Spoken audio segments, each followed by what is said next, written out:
SSC ভবনের সামনে থেকে অবস্থান অনশন প্রত্যাহার করেছেন তারা। 4 দিন অনশনে 4 দিন পরে অনশন অবস্থান তারা প্রত্যাহার করলেন।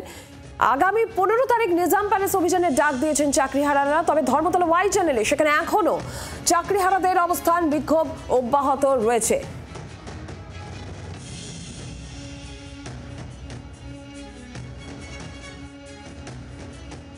রাজ্য সরকার এত অমানবিক, রাজ্যের মুখ্যমন্ত্রীও একসময় অনশন করেছিলেন।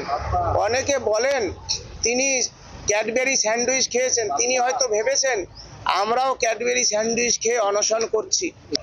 বিধাননগরের থানার পুলিশ এত অমানবিক, কেউ যদি আমাদের জল দিতে আসে সেক্ষেত্রেও নিষেধ। সসম্মানে চাকরি ফেরত পাওয়ার দাবি নিয়ে যোগ্য শিক্ষকরা এসএসসি ভবনের ঠিক পাশেই সেখানে তারা অবস্থান এবং অনশনে বসেছেন এবং অবস্থানের 5ম দিন এবং অনশনের 4র্থতম দিন। আর এই 4র্থতম দিনেই কিন্তু এই আন্দোলনকারী যারা অনশনে বসেছেন তারা কিন্তু তাদের অনশন এবং অবস্থান দুটোই স্থগিত করলেন। যে চরম অব্যবস্থা এখানে রয়েছে এবং যে কারণেই কিন্তু তারা এখান থেকে আপাততভাবে এই অনশন এবং অবস্থান সেটা কিন্তু স্থগিত রাখছে এবং পরবর্তীতে শক্তি সঞ্চয় করে তারা কিন্তু আবার আন্দোলনে নামবে। জি 24 ঘন্টার জন্য নান্টু হাজার রিপোর্ট, সল্টলেক।